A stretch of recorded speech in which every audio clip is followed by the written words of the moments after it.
papo reto sobre gestão de marketing digital é aqui no Sincero Cast. Apresentação: Alan Kerbel e Bruno Moreira. Vamos aí, fala Alan, mais um Sincero Cast, tudo certo, meu querido? Nunca estive tão bem, tudo certo. E contigo, Bruno? Bom saber também, né? Tudo bem também, né? Quanto mais venda, melhor, né? A gente segue o ritmo aqui tentando bater nossas metas sempre. Então, claro, estamos aqui reunidos para trocar ideias com profissionais de marketing, né? Coincidência, só que não, de serem valiosos clientes do eKite, né? E hoje tenho certeza que vai ser uma conversa muito legal. Nós vamos trocar uma ideia aqui com o Vinícius Lúcio, que é CEO da agência de marketing e vendas Incandescente. Vou trazer ele já para a conversa aqui. Bem-vindo, Vinícius. E eu vou começar já te fazendo uma pergunta que vai te permitir já se apresentar, que é: Vinícius, como é que você entrou no mercado de marketing digital? Como é que você virou empresário do universo de agências? Por favor, bem-vindo, Vinícius. Legal, turma. Pô, obrigado aí primeiramente pelo esse convite, né? Prazerzão estar aqui com vocês. Acompanhei alguns programas já algumas vezes com outros parceiros aí desse mercado de comunicação e marketing digital. Então, prazer enorme estar aqui podendo participar dessa oportunidade. Cara, é bem curioso assim, né? Eu posso dizer, de certa forma, eu tenho uns 20 anos de mercado, atuando aí nesse meio digital, né? Comecei, meu berço, na verdade, é a parte de desenvolvimento, né? Então, lá no comecinho eu era web designer, né? Hoje aí seria o front-end, né? Comecei muito em cima desse modelo de trabalho, né? No ambiente digital, montando site, projetos para as empresas. E, cara, você sabe que o gatilho dessa virada de chave para começar a atuar com marketing digital mesmo, e eu uso esse exemplo quando me fazem essa pergunta. Um dia a gente entregou um projeto para um cliente, o cliente virou para a gente e falou assim: tá, e agora? Falei: agora o quê? Ué, o site está no ar, tal, e agora? Falei: agora acabou, obrigado, foi um prazer ter te atendido, né? Falou: não, cara, preciso trazer gente para a página, preciso começar a captar clientes, né? Falei: putz, o site não é mais a finalidade, né? Não é mais o produto fim. Ele é meio. Vou ter que começar a olhar um pouquinho por marketing digital. E aí foi quando a gente começou, propriamente dito, aí para valer, né, com a agência nesse formato, nesse olhar aí de marketing digital, incrementando para os clientes mais do que a gente fazia até então, né? Que era a criação de marca e o cartão de visitas da sua empresa na internet, né? Que era criar o site. E aí a gente realmente mergulhou de cabeça e foi se aperfeiçoando aí ao longo dos anos, né, em marketing digital, podemos dizer assim. Interessante. A gente usava um slogan que era a sua vitrine para o mundo. Exatamente. Essas coisas assim, né? Muito bom. Você sabe uma coisa legal? Esses dias encostou aqui na agência o meu segundo cliente da vida. Eu tenho uma história muito curiosa de quem é meu primeiro cliente, mas o segundo cliente bateu aqui na porta e falou: pô, Bia, a gente acompanha, né? A gente se distanciou, queria que você pudesse acompanhar a gente aqui, assumir algumas coisinhas de novo. Falei: cara, é um prazer, você é o cara que acreditou na gente lá atrás, faço questão de voltar a te atender. Foi muito bacana, né, a gente reencontrar clientes desse jeito. Mas diga lá. Legal. Vi que você tem uma patente do Exército, né? Conta para nós aqui, nós que na época, dos nossos 17, 18 anos aí, demos um jeito de escapar do Exército, né? Talvez alguns se arrependam de perder essa oportunidade. Conta para nós o quanto isso te ajuda no dia a dia aí, essa experiência. Pô, cara, legal você ter tocado nesse assunto. Sabe que eu, filho único, de pais separados, nunca imaginei que eu ia ter que servir o Exército aos 18 anos, né? Meus amigos eram todos preocupados com isso e eu, tranquilão, tinha certeza que não ia ter que passar por essa experiência e realmente fui pego ali na peneira. No começo fui bem resistente, eu ia bem de cara virada, assim, só que isso é um lance bem legal, porque eu me apaixonei, assim, por essa oportunidade, cara. Depois eu realmente vivi ali, né, vestir a camisa, ou no caso, a farda, né, e falei, já tô aqui dentro, deixa eu procurar entender, né, qual que é essa experiência. E realmente eu terminei a formação ali como cabo, né, que é ao término desse período militar obrigatório, e eu gostei bastante, cara, aprendi bastante, tive uma experiência legal. Hoje, um amigo, filhos de amigos meus, assim, até o meu próprio filho, meu filho é muito pequenininho ainda, quando eu chego na cidade eu falo, cara, vai lá, vive essa experiência. É uma experiência única, você não vai ter que passar por isso de novo. Aproveita esse momento, tira aprendizado do que é, né, vestir aí a farda durante o período do ano militar, e eu particularmente gostei. Na prática, acho que tirando, né, a questão ali da patriota, né, a questão mais patriota, é disciplina, né? Acho que você aprende bastante a ter disciplina, e acho que o empreendedor é um cara que muitas vezes precisa ter disciplina em processo, na resiliência, na gestão da sua equipe, com os clientes. Então, acho que foi algo que eu acabei aprendendo aí, levo para minha carreira empreendedora. Legal. Tem duas coisas aí na tua jornada que nós aqui consideraríamos que podem ajudar bastante, né, para um empresário que dá certo, né, que é, primeiro, você acabou de dizer, a disciplina, mas o fato de você também ter iniciado, né, você disse que o berço foi desenvolvimento, né, de sistemas. Eu costumo dizer muito aqui pro Alan, o Alan tem o mesmo histórico aí, anos e anos, não, o Alan tá aí com 80 e poucos anos aí já de carreira, né, brincadeira, Alan. Mas anos trabalhando, me juntar com o Alan, né, trabalhar junto com o Alan, eu como publicitário, foi o que trouxe para o meu universo o entendimento de processo, né? Que parece ser muito mais comum, né? Que fica muito claro isso no mundo de desenvolvimento. E aí eu tenho certeza que quando a gente vai prestar serviço, como a Incandescente, né? Prestando serviço de marketing, e entende isso como processo, passar a data de entrega, os mínimos ali, né, que tem que ser feito, já faz com que o trabalho tenha mais resultados, né? Então, isso já é legal de conhecer da tua história, porque eu tenho certeza que isso deve ter te ajudado aí no sucesso que a Incandescente tem, né? Pra caramba, cara, pra caramba. E juntando uma coisa com a outra, né? A gente fala muito de processo, de organização, metodologia. Se eu fosse utilizar um jargão militar que todo mundo conheceu por conta do Tropa de Elite, missão dada é missão cumprida. Né? A gente acha que não, mas realmente é um jargão militar ali e tal. Missão dada é missão cumprida. A gente tem data, a gente tem prazo, a gente tem que fazer acontecer.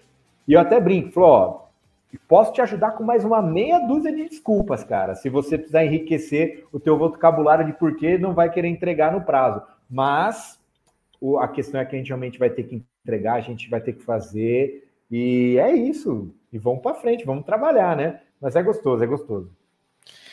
Dentro do seu título aí principal, imagino que você faça outras coisas também, mas como diretor de marketing e vendas, né, da Incandescente, como que é a sua rotina diária, né? Quais são as suas atividades, teu ritual, como você faz para conseguir dar conta aí de todos que te procuram? Primeiro, acho que um ponto interessante, e sabe que estava refletindo sobre isso esses dias, eu não sou um cara que nasceu na área de vendas, né? Como eu comentei, eu era técnico, né? E hoje, ao longo, né, dessa trajetória técnico de desenvolvimento e tudo mais, eu fui sendo direcionado para alguns trabalhos, para alguns projetos que foram me exigindo mais essa dinâmica de relacionamento com o cliente, né, de acompanhar ali, apresentar projeto, defender ideias. Eu lembro quando eu comecei minha carreira, eu era totalmente avesso ao comercial. Eu não sei como é que esses caras conseguem trabalhar na área comercial, cara. De maneira alguma, nunca me enxergaria nisso, né? E olha que maluco, né? Porque hoje eu sou um apaixonado pela área de vendas. Durante muito tempo usei um slogan: amamos tanto vendas que nosso propósito é te ajudar a vender mais. Através do quê? Através do marketing, né? Mas trazendo ali aquele propósito de vendas na ponta mesmo.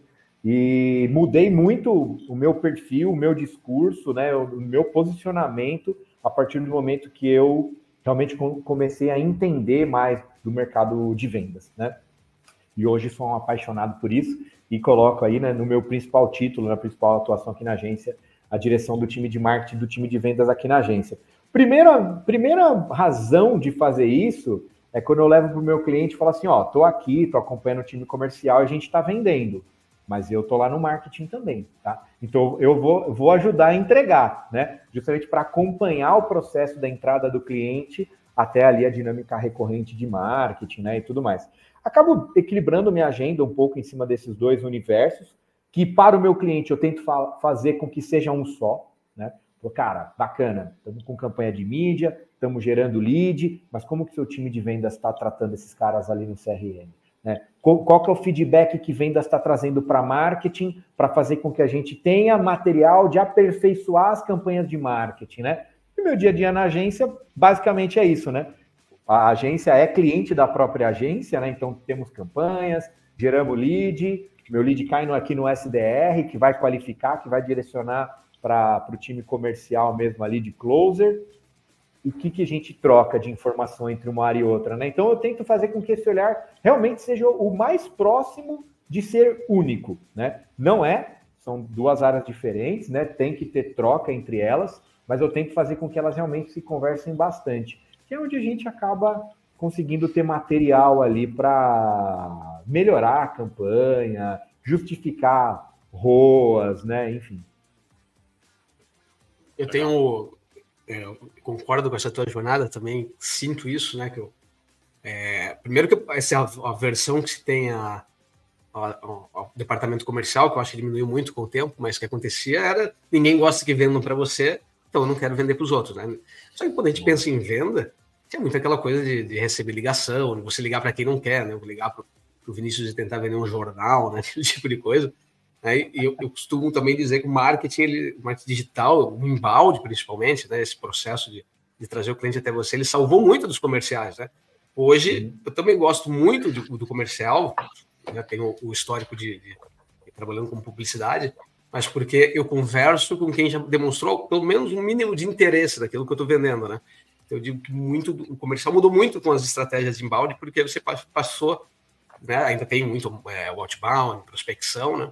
Mas cada vez mais os times comerciais conseguem ter resultados melhores quando a gente já tem o cliente nutrido, né? O cliente já tem todas essas informações.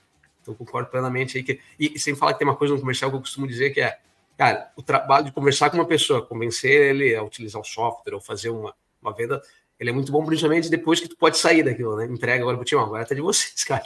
Eu já botei o cliente para dentro, agora o trabalho é de vocês, né? Que é a parte mais gostosa, né? Você falar no começo com o cliente.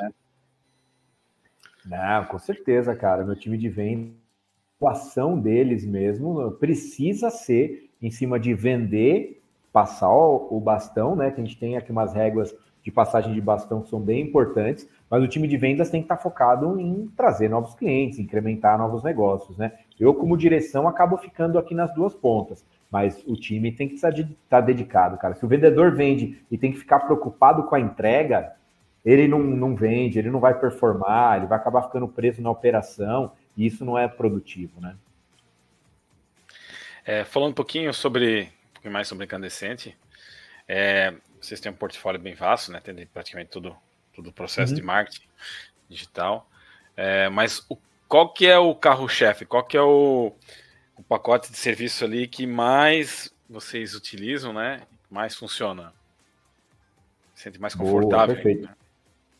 Não, claro. Hoje, o escopo que a gente coloca para o nosso cliente, que a gente traz assim como gestão de marketing digital, né, fazer a gestão de marketing digital, ele tem dois propósitos principais, né? Posicionamento de marca e geração de lead. Né? É assim que 90% dos nossos clientes nos procuram ou porque precisam, né, ter posicionamento de marca, ou porque, e aí eu diria que até a principal fatia, tem ali um foco em geração de lead. Para que a gente faça isso, né, a gente utiliza bastante, né, o conceito de inbound. Somos aí parceiros RD, vai bater uns 10 aninhos aí que a gente é parceiro da RD Station, né, como principal plataforma ali de gestão e automação de marketing, e apoio de mídia, né, tráfego pago. Por mais que eu seja um fanzaço, por exemplo, assim, de estratégia SEO, crescimento orgânico, estava hoje de manhã com um cliente, comentei para ele, se você falasse para mim que você só tem uma estratégia para executar, eu ia falar, então a gente vai investir em SEO e vai fazer um trabalho de crescimento orgânico forte, né? Essa é a estratégia que eu considero ela mais sustentável a médio e longo prazo, né? Mas hoje, sem dúvida nenhuma, a gestão de tráfego pago ela é fundamental. A gente não consegue pôr uma campanha para rodar se não tiver tráfego apoiando, né? Mesmo no inbound. Né? Pô, tem um conteúdo rico aqui, um topo de funil que a gente vai soltar no mercado. Eu falei, beleza, e qual que é a verba de mídia para fazer esse conteúdo alcançar pessoas no Meta, no LinkedIn e por aí vai? Não tem como, né? Senão a gente não tem sustentação para a campanha, né? Mas o que a gente faz é esse trabalho mesmo de gestão, né? Então a maioria dos nossos clientes hoje aqui investem na produção de conteúdo, né? SEO, para ranqueamento de palavra-chave orgânica, fazem o trabalho de topo de funil, com conteúdo rico, com webinar, e-book, infográfico, planilhas de diagnóstico. Cada cliente a gente tem aí uma brincadeira para essa oferta de topo de funil. A gestão de social, né? Então, muito cliente nos procura, e por mais que, e aí que o programa é sincero, né? Sincero. Eu sou um cara que entendo social orgânico no B2B, que é o nosso principal perfil de cliente, de uma forma totalmente complementar, né? Eu não tenho, hoje aqui na agência, social como a principal fonte de geração de resultado para os meus clientes. Até brinco, falo, olha... Então, Vini, você está querendo dizer que eu não preciso fazer publicação orgânica, é isso? Não, não foi isso que eu disse. Não importa o canal que eu faça a geração da minha oportunidade comercial, se esse cara abrir teu Instagram e não tiver uma publicação atual, ele já vai virar e já vai, né, tirar a credibilidade ali da tua empresa. Então, eu acredito que a rede social orgânica para o B2B, ela é fundamental para levar a credibilidade, mostrar que é uma empresa atual, que está produzindo conteúdo ali, né, na rotina do teu negócio. Não vejo o lead chegando por ali, mas vejo aquele conteúdo sendo fundamental para dar uma sustentação para aquela venda que a gente vai realizar. A frase que eu uso é: uma venda é feita de pequenas vendinhas, né? E uma rede social atualizada, com conteúdo e tudo mais, é um trecho, né? É uma pequena vendinha dentro dessa estratégia.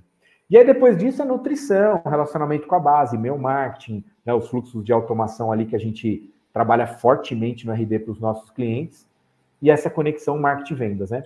Lead de marketing chegando para o CRM. Parece que é muita coisa, mas que você fala, Vini, qual que é o carro-chefe? O carro-chefe é fazer isso funcionar, é fazer essas engrenagens, né, se conectarem e funcionarem, né? É isso que a gente procura levar ali para o nosso cliente. A gente pensa muito parecido em relação as prioridades, né? Tanto vindo desde o conteúdo, que conteúdo é médio e longo prazo, conteúdo tem que ser impulsionado também, sempre trabalhou com isso, né? Impulsionar conteúdo também, até porque isso, ao longo do tempo, a gente percebe que ajuda também no SEO, né? Trazer tráfego para lá. E até posso só verbalizar ali o que você comentou das redes sociais, né?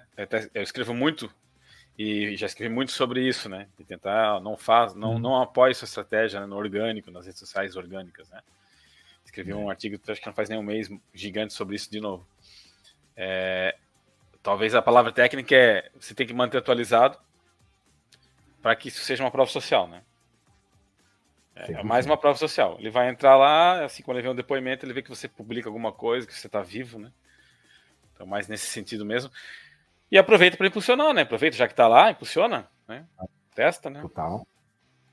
Você sabe que, falando de produção de conteúdo orgânico de social, a gente vai às vezes apresentar aqui alguns relatórios para os clientes, né? O cliente pede ali para ter aquelas publicações semanais e tal. Aí eu tiro o relatório e falo, olha a taxa de engajamento com essa publicação, taxa de compartilhamento, algo do tipo.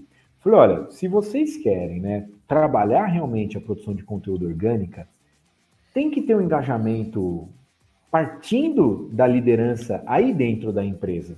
Falei, porque, né, uma curtida ali no Instagram quase não representa nada e tudo mais, mas uma interação, principalmente no LinkedIn, quando você curte, comenta ou compartilha no LinkedIn, cara, a taxa de entrega aumenta representativamente no LinkedIn. Então, cara, se você dá aquele coraçãozinho no Instagram, você acha que não vale nada, no LinkedIn ele vale, de verdade ele vale, porque ele aparece para os seus seguidores, fulano de tal curtiu isso. E ele tem uma entrega orgânica um pouco melhor. Então, já que, né, a rede social ela acaba sendo complementar, utiliza isso de uma forma, né, mínima estratégica numa rede social que te entrega um pouquinho mais de alcance orgânico, né? Então, pô, fala para os demais sócios aí curtirem, compartilhar os conteúdos da tua fanpage ali no LinkedIn, cara, para ajudar no orgânico, né? Senão ele tem menos entrega ainda, né? Uhum. Vinícius, você nos deu nessa tua fala uma noção de que as estratégias que vocês vendem aí como produto, né, também elas têm a maioria das vezes são para clientes B2B, né?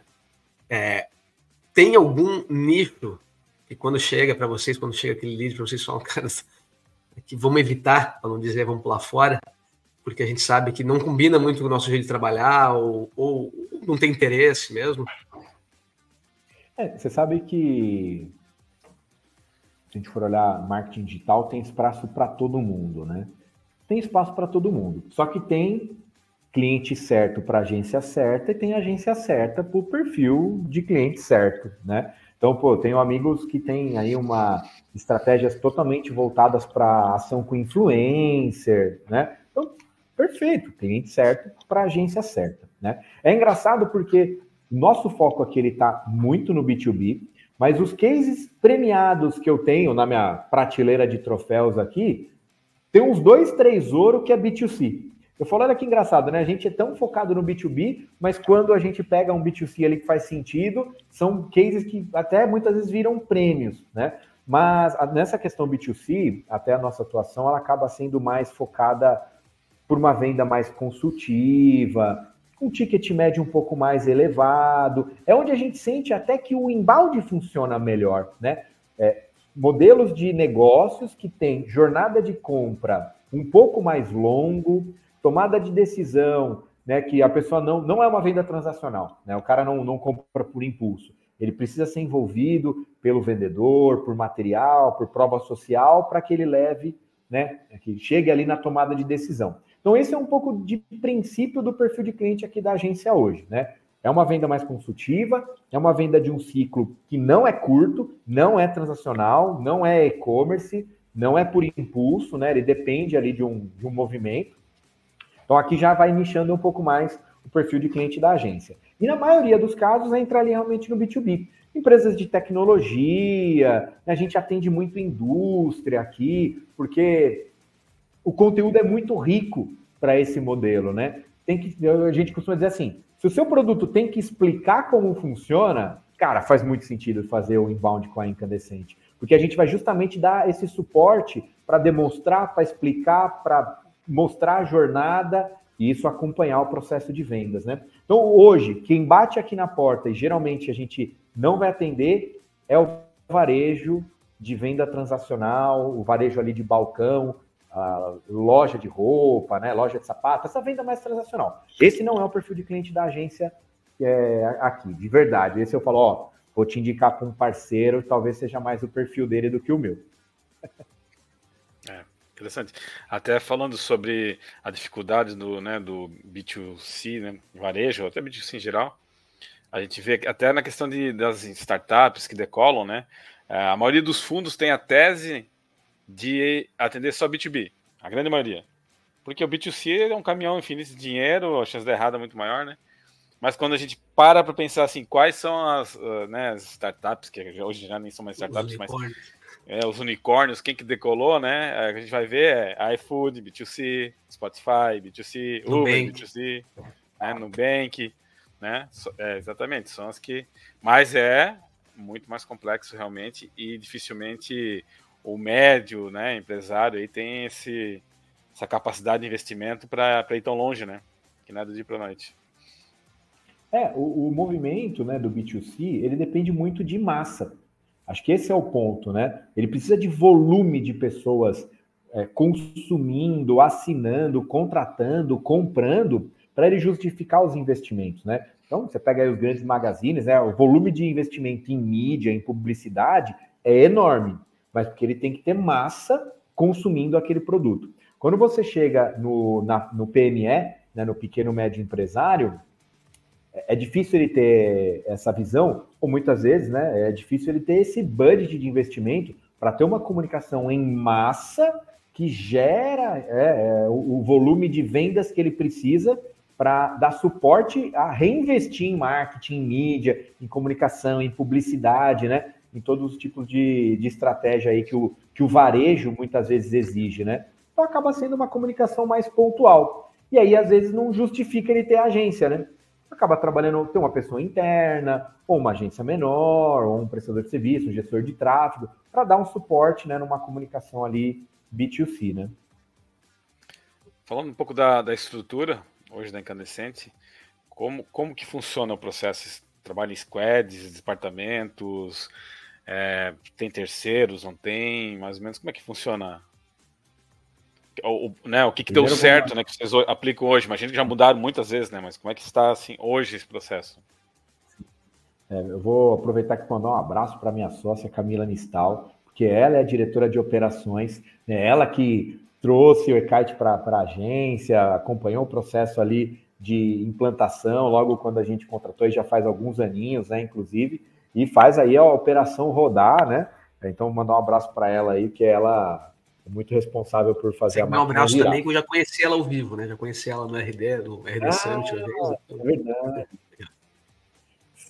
Sim, com certeza. Ela realmente comentou dessa oportunidade de vocês terem se conhecido. Hoje aqui na agência, a gente tem basicamente como se fosse uma estrutura de 2 squads principais, né?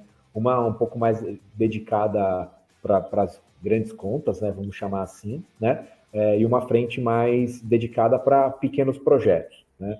Tem uma diferenciação baseada um pouco mais na complexidade, né? Vamos dizer assim. Só que a gente tem alguns clientes, que é onde se torna um pouco mais misto, né? A gente tem alguns clientes que entram, às vezes, por escopos muito específicos. Por exemplo, gestão de tráfego pago, né? A gente fala, Vini, o que eu preciso é da gestão de tráfego. Então, na verdade, ele acaba não entrando nessa squad, ele acaba gerando ali um núcleo específico do time de mídia, né? Que não deixa de ser uma squad, né? Mas é um núcleo específico do time de mídia que acaba apoiando esses clientes bem focados ou bem específicos ali de tráfego pago, né? Mas, na maioria dos casos, a gente tem uma estrutura mais mista, né? Principalmente porque você tem, hoje, né, olhando aqui a nossa dinâmica, né? Eu tenho um gestor de atendimento, né, o time de atendimento que a gente divide em 2 frentes, né? O relacional, que está ali com o cliente no dia a dia, troca de mensagem, call, reunião, papapá. E o time de atendimento que fica mais conectado em operações, justamente para dar vazão na entrega de escopo, né? Então, tem aqui X materiais, manda para aprovação, cobra retorno, refação, né? Fica muito nessa frente. No time técnico, né, como a gente costuma chamar aqui, eu vou ter, né, a frente de RD, que cuida principalmente da parte de aquisição, né? Landing page, conversão, nutrição, né? A parte de automação, mídia, Meta Ads, Google Ads, LinkedIn Ads, enfim, né? Time de conteúdo, que trabalha fortemente aí a parte de SEO, né? O objetivo deles é o ranqueamento orgânico de Google. E social, né? Que está dentro do time de conteúdo, mas apoia principalmente a parte de produção de conteúdo orgânico para as redes sociais, né? Fora isso, é o time de design, que o time de design é um time que fica mais ímpar nessa situação da squad. Ele atende ambas, né? Ele atua com ambas ali, fornece material criativo para as 2 frentes, e desenvolvimento, né? O time que acaba apoiando mais ali parte de produção de manutenção de site, construção, WordPress, ou HTML, CSS, PHP e tal, também acaba ficando um time mais neutro, não está dentro de uma squad específica, né? Então, na composição hoje, o nosso time se organiza dessa maneira, tirando o back-office, né? Que eu comentei, comercial, financeira, administrativa, RH, que inclusive também é liderado pela Camila. Camila é operações e pessoas, né? Ela que lidera essas 2 áreas. Mas a composição hoje do nosso quadro de equipe está dessa forma. Hoje, aí, basicamente, com 25 pessoas no nosso time, atualmente. Todo mundo CLT, tá? Nosso modelo é CLT, né? Nosso time CLT. No modelinho de trabalho aí mais híbrido, segunda e sexta é home office, terça, quarta e quinta é aqui na nossa sede em São Bernardo. Legal. Eu ia te fazer essa pergunta mesmo, como é que está esse trabalho remoto? O que eu vou te perguntar também, Vinícius, quando esse time precisa crescer, aonde é que você vai buscar os profissionais? A gente sabe que no mercado de marketing digital, né, nós não temos um volume de pessoas sêniores prontas aí esperando para serem contratadas, né? Existe muito essa capacitação interna, esse tipo de coisa. Você tem algum caminho já traçado, você diz, isso aqui funciona, cara, eu busco quem fez esse tipo de curso, ou quem tem esse tipo de perfil, como é que funciona aí na Incandescente? Boa.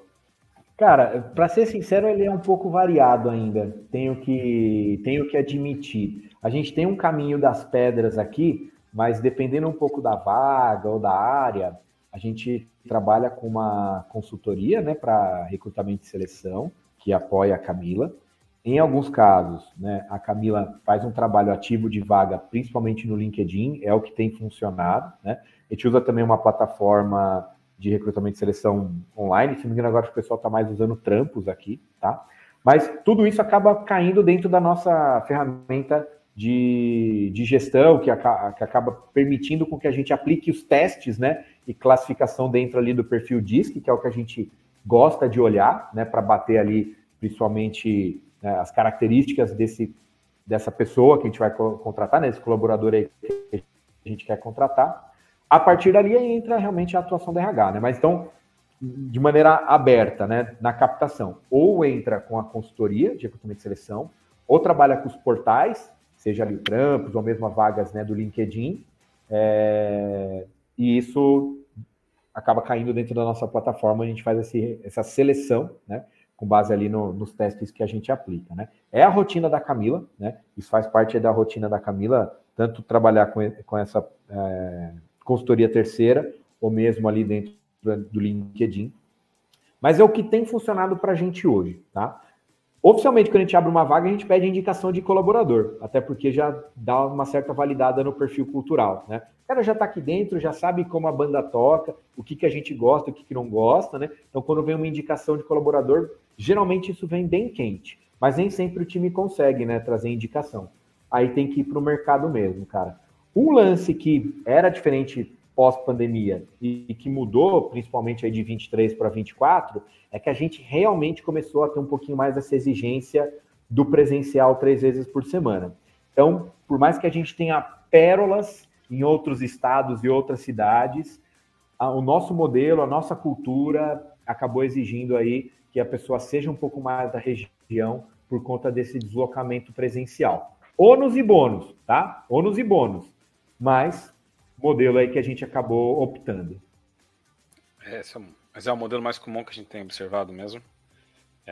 Não é bem, não é exatamente o nosso caso, mas de quem a gente conversa, a grande maioria está ou presencial ou levemente híbrido, que nem vocês, né? Então as pessoas estão mais regionais mesmo. Voltou, né? Isso voltou muito rápido, né? Uhum. Isso foi uma mudança bem rápida mesmo. Olha, você sabe que às vezes eu vejo... Quando entra nesse discurso, nesse debate, principalmente em alguns conteúdos aí de rede social, cara, você vê gente para tudo quanto é lado, né? Tem, tipo, digo, de opiniões, né? Tem a galera que é 100% home office, e algumas vagas eu diria que isso é realmente até um pouco mais comum, a área de desenvolvimento. Pô, já era difícil antes da pandemia, cara. Desenvolvedor, tinha um amigo meu desenvolvedor que falava, Vini, eu acho que eu devia estar dentro do computador, eu nem acho que eu devia estar do lado de fora. Imagina agora, né, que existe a questão do home office, então a área de desenvolvimento é muito natural, né, ter ali uma certa resistência, uma certa exigência pelo modelo de trabalho home office, nem vou falar híbrido, né, mas tem alguns amigos, donos de agência, principalmente dentro desse universo da RD ali, que mantiveram um formato home office, né, não tem sede nem nada, e entendem que funciona bem ali na tua gestão. A gente não tem dificuldade de fazer a gestão remota, não é essa a questão, né? E aí acaba ficando, o cara quer o presencial, porque ele quer ficar monitorando o que o cara faz, o que o cara não faz. Ó, confesso que não é esse o nosso problema, até porque a gente tem uma ferramenta, não sei se vocês conhecem aí, turma, se você não conhece, uma ferramenta boa para gestão de projetos, de produtividade, lucratividade de projeto, vou te dar a dica, pega papel e caneta, abre o teu celular e anota aí, ó, e-kite. Mas assim, a gente não tem problema com relação a isso. A questão do presencial é um pouco do cultural. A gente gosta de promover um almoço, de ter agora 3h30, paradinha para o café, a gente gosta de ter 15 minutos para o café. A gente tem algumas iniciativas bem interessantes, vou dar só um exemplo, né? A gente faz periodicamente antes era um estudo do livro, pré-pandemia, depois acabou se tornando um estudo do filme. A gente pega um filme que tem ali um aprendizado bacana, geralmente a gente coloca isso na questão Netflix para ter facilidade aí de todo mundo poder assistir, né? Quase todo mundo aqui assina Netflix, assiste o filme, depois a gente senta para bater um papo. E aí, o que você achou do filme? Quais insights vocês tiraram? Tal. E a gente ainda mantém isso, né? E é um encontro, uma hora da gente trocar ideia, pontos de vista. Isso, olho no olho, para a gente tem sido interessante, assim, sabe? É mais por essas iniciativas que a gente investe no híbrido, tá? Não é pela gestão ou pelo ficar debaixo do olho do dono, não é por isso. É verdade. Se a gente pudesse, se quem é funcionário, né, colaborador, pudesse entender bem que a verdade é que a gente queria mesmo era, cara, se tu trabalhar em qualquer lugar e der certo, a gente tá nem aí, vai lá e faz, né, cara? Mas tem uma coisa que só quem já está um tempo empreendendo começa a dar valor, que está relacionado à cultura. Cara, eu juro para gente, no começo de vida de abrir empresa e tal, a gente quase não se discute isso, né? Cultura, até parece uma coisa de conversa de empresa grande, né? Mas a cultura, ela está em detalhes que o remoto acaba tirando, às vezes, né? A gente é fã que trabalha remoto, deixa claro, também, híbrido também, presencial também, todos têm os seus lados bons, né? Mas tem coisas da cultura do tipo, cara, a empresa costuma iniciar o trabalho no horário, foi assim, né? Isso faz parte, então, saber que aquilo ali é importante para a empresa, né? Aí tem gente que não tem essa cultura. Eu vejo muito quem tem dado certo no remoto é quem trabalhou junto, daí a pandemia transformou eles em remoto, mas as pessoas trabalhavam junto. Então, beleza, tu vê que uma cultura construída, todo mundo se conhece, né? Agora, botar gente, a dificuldade que eu vejo muito é botar gente nova. Nova que eu digo que nunca trabalhou, né? O estagiário, a pessoa que nunca trabalhou, o primeiro emprego dela vai ser na tua empresa. Cara, para fazer, tu tem que ter muita estrutura de processo para fazer uma pessoa entrar na tua cultura, sendo que a primeira vez que ela está trabalhando, ela nunca sentou num computador, numa mesa de escritório, ela nunca sei o quê. É difícil, o pessoal de estágio, eu vejo muita dificuldade para eles hoje em dia, né? Quem tem os júniores aí entrando no mercado, né? Ó, eu concordo assim, 100%, acho que você conseguiu sintetizar a minha fala e o que eu enxergo. Tanto que pós-pandemia, a gente começou a criar ali na época até um dia semanal, porque a gente tinha contratado assistentes para os analistas. Eu falei, turma, preciso que vocês criem conexão. E não é só a conexão de troca técnica. É ali, você tá do lado do cara, é você, tipo, trocar umas figurinhas, é conexão humana, cara. Isso não, nem a inteligência artificial vai substituir. A conexão humana, isso não vai substituir. Só que, antes, a última empresa que eu trabalhei, antes de efetivamente abrir a agência, foi uma empresa do Ernesto Haberkorn. E quem não conhecer quem é o Ernesto Haberkorn, joga no Google aí, Ernesto Haberkorn. Ele é efetivamente o fundador da TOTOS, né? O cara que, na verdade, tinha a SIGA, que depois abriu ali uma sociedade com um funcionário que entrou como estagiário dele, que é o Laércio Cosentino, que ficou durante décadas aí como CEO da TOTOS, né? De estagiário do Ernesto. Sentou ali, promoveu a MicroSiga, que virou TOTOS e é tudo que a gente conhece hoje, né? A última empresa que eu trabalhei foi uma empresa do Ernesto. E, cara, isso foi ali há pouquinho mais de 15 anos atrás. Você está sentado do teu lado ali, tem uma salinha de porta aberta do Ernesto, o cara levantar, dar 2, 3 direcionamentos, você sentar numa reunião, trocar uma figurinha, levantar, tomar um café. Cara, esse aprendizado é impagável. Lógico que eu não sou o Ernesto, né? Eu espero que daqui a alguns anos fale, trabalhei do lado do Vinícius e tal, né? Mas, assim, essas trocas, elas são muito ricas. Eu acredito que muito do que eu aprendi, trouxe para a agência, foi de observar as lideranças como elas aconteciam. E sem ser top-down, né? Sem ser tipo, olha, a nossa empresa tem essa cultura, vive essa realidade. Mas como é que você... Qual que é o teu tato para isso no dia a dia? Isso presencial proporcionava, né? Então, não, nem como dizer que eu não sou um cara que levanta a bandeira do presencial, né? Acho que eu estou defendendo muito o presencial. Mas, né, acho que esses benefícios que ele traz, para mim, são muito enriquecedores. Dá para desenvolver muita coisa online? Pra caramba, né? O tempo de economia de tempo que nós tivemos com reunião, visitar cliente, 2 horas para ir, 2 horas para voltar, Isso é inquestionável. As minhas reuniões, 95% delas são online. Mas esse benefício do olho no olho em algumas situações, para mim isso é muito rico. Foi algo que me ajudou bastante a chegar onde eu tô, né? E muito caminho pela frente ainda. Acho que eu já li um livro do Ernesto, talvez uns 15 anos atrás, acho que ele tem um livro, né? RP Flex, né? Acho que é o nome da empresa dele, né? Muito bom.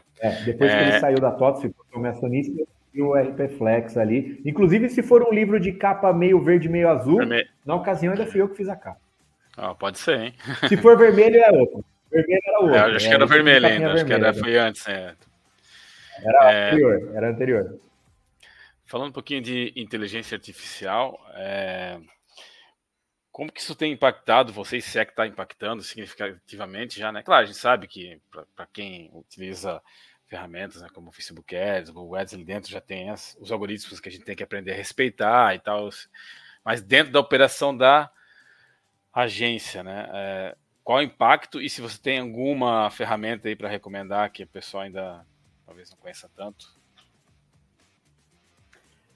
Cara, assim, eu acredito muito no arroz e feijão bem feito, sabe? Tipo, a gente fala muito isso, assim, cara, arroz e feijão bem feito, tipo, não tem erro, né? Então, hoje, o que a gente tem procurado fazer com os nossos times de conteúdo?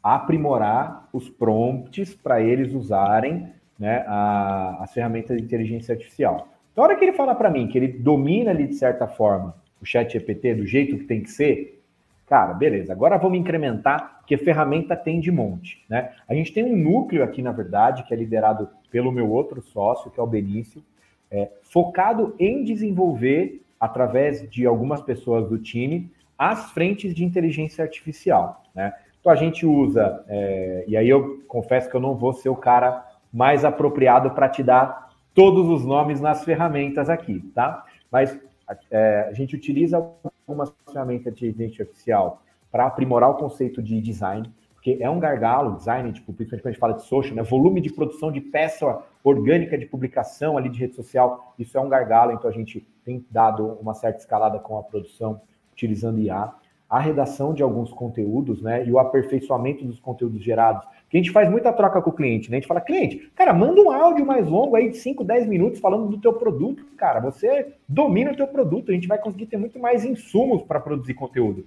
Ferramenta de inteligência artificial, transcreve o conteúdo de áudio para texto, organiza o conteúdo e a partir dali a gente vai desdobrando, né, os materiais para a gente produzir depois. A gente durante muito tempo usou o Pareto, por exemplo, que era uma ferramenta de inteligência artificial para mídia, né? Depois a gente acabou não usando mais, né? Atualmente a gente utiliza uma ferramenta que é também bastante conhecida no mercado ali, que é o Reportei, né? Para gestão de dados, é uma ferramenta que a gente conecta aqui, incrementou ali algumas iniciativas de IA, mas como a gente é muito do universo RD, tem uma frase do Juliano Tubino que ele colocou no último RD Summit que eu achei bem bacana. Ele falou, né? IA em tudo, IA para todos. IA em tudo, IA para todos, cara. Não tem que ser a IA que fala que é Midjourney, né? Tinha que entrar e escrever uns scripts super complexos para tentar fazer a imagem acontecer. Não.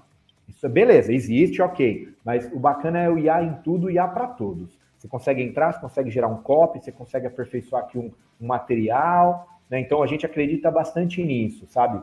E temos utilizado onde a gente vê espacinho, a gente tem que incrementar, parte um pouco desse núcleo, que primeiro testa e valida algumas ferramentas e depois traz para a operação usamento, né? Mas e aí? Até uma pergunta importante, né? Como que vocês estão olhando a IA na ferramenta? O eKite ele nasceu já com esse conceito, né? Quando a gente lançou o nosso site lá em 2018 para 2019, né? Já tinha o slogan, inclusive, né? Inteligência artificial faz o resto, né? Que a gente já estava com umas iniciativas de implementar, até de uma forma um pouco mais avançada, né? Isso ainda não... Essa forma mais avançada, ela ainda não aconteceu. A gente viu que tem a IA está evoluindo muito ainda, precisa de muito investimento para entrar agora em algumas frentes ali ainda, como, por exemplo, né, se eu tenho os dados de performance, porque eu não posso sugerir um plano de campanhas ideal, né, um projeto ideal para se fazer, né, já que eu sei o que dá certo, né, então poderia dar um ponto de partida. Claro, o ideal que a gente fala é sempre um ponto de partida, o ser humano vai ter que interpretar aquilo, ajustar, né, personalizar. Então, nesse sentido, a gente ainda não fez, mas o fato do eKite e do começo até o final, né, é uma das únicas ferramentas que vai poder ter esse tipo de insight, né?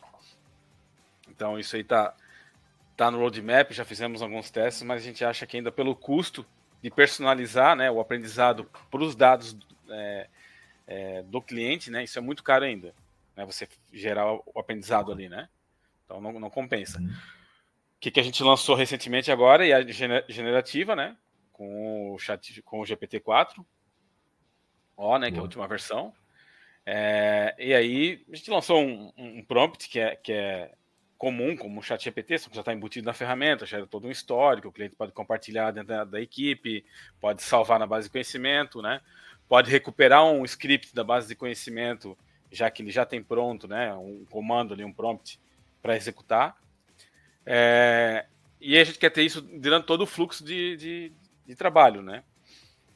Onde ficou muito interessante, né, no meu ponto de vista, é na geração de conteúdos, né? Então você pega lá um formulário de conteúdo, você joga um prompt, ele já gera e já separa o título, né, a conclusão, toda a parte do texto. Então você tem uma economia muito grande de tempo, né, entre ir numa outra ferramenta, gerar, copiar, colar para dentro do eKite. Então, segundos, se for com um bom script, você gera, já cola no formulário, revisa, publica no WordPress, né? Ou faz aprovação antes, publica no WordPress de uma forma automática, gera as copies ali, ele gera as copies também a partir do teu texto, né? Gera com emoji, com tudo bonitinho.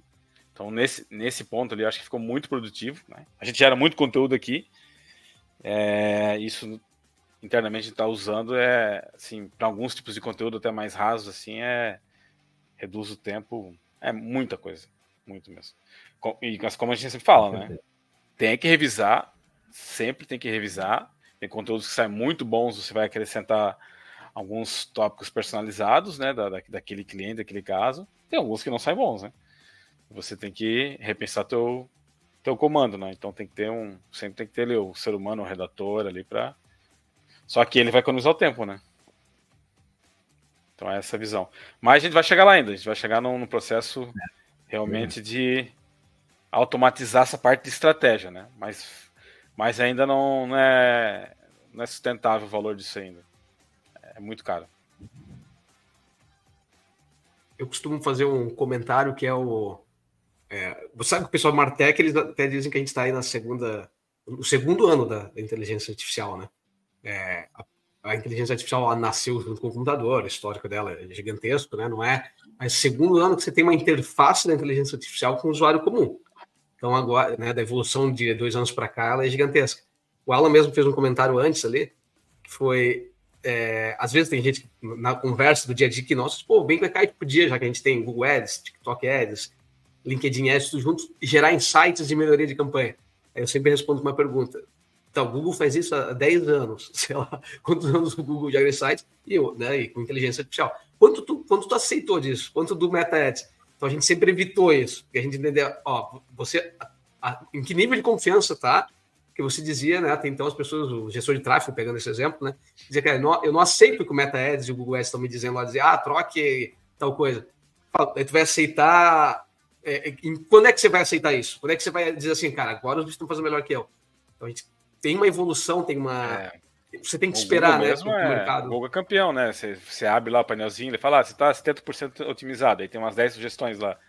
Das 10, 9, normalmente tu vai dar o dispensar, tem que achar lá o item ainda, que ele fica mudando de posição lá, né? Dispensar, por que você quer dispensar, né? Não acho que isso vai fazer sentido, né? Perfeito. Vinícius, eu vou finalizar contigo te fazendo uma pergunta que eu não gosto de não passar os episódios sem fazer, que é: tua história é muito legal, né? Você tem teve sucesso, né? Em uma empresa, às vezes a gente não entende o nosso sucesso, porque agora é só tu ir para a estatística, né? E ver que se 10% das empresas sobrevivem mais de 5 anos, né? Você já está 15, então você já sobreviveu 3 vezes, né? A estatística. Né? Você está aí há 15 anos com a empresa. O que desse mercado de marketing digital, sendo sincero, você olha e diz assim, cara, isso ainda acho uma falácia, isso não vale a pena, não bota o dinheiro nisso. Você até deu uma visão ali, uma parte da parte orgânica também, né? Mas tem alguma coisa que você tem em mente que diga assim, cara, isso aqui eu ainda estou indo para trás, eu considero bullshit.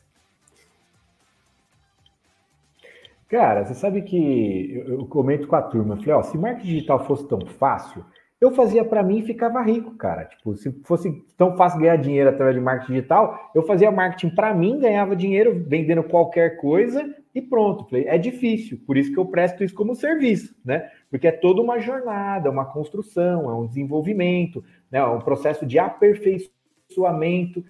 As empresas, de modo geral, a grande maioria, né, tá muito acostumado a trabalhar por indicação. Eu falo, ó, o vendedor que atende indicação usa uma determinada competência. Esse vendedor, quando ele vai pegar um lead de marketing, é outro jogo, cara. Outro jogo. Não adianta ir achando que vai ser, entre aspas, né, tão simples quanto, né?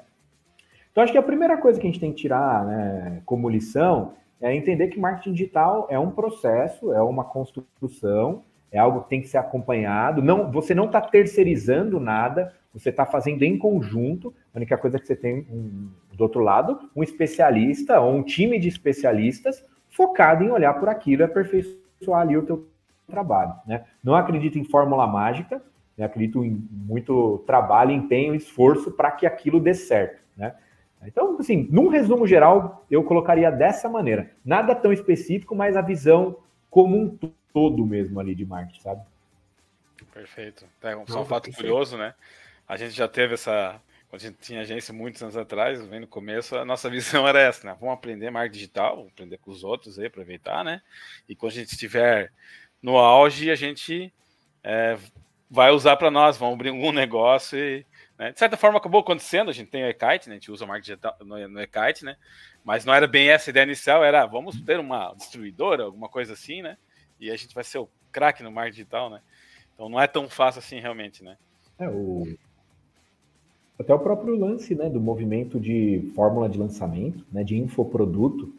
Você vê pessoas que têm ali uma remuneração ok com infoproduto, que é o que eu acredito. Eu acredito que sim, infoproduto funciona e gera ali uma receita ok para aquela persona autoridade que está compartilhando conteúdo, desenvolvendo e educando o mercado, super acredito.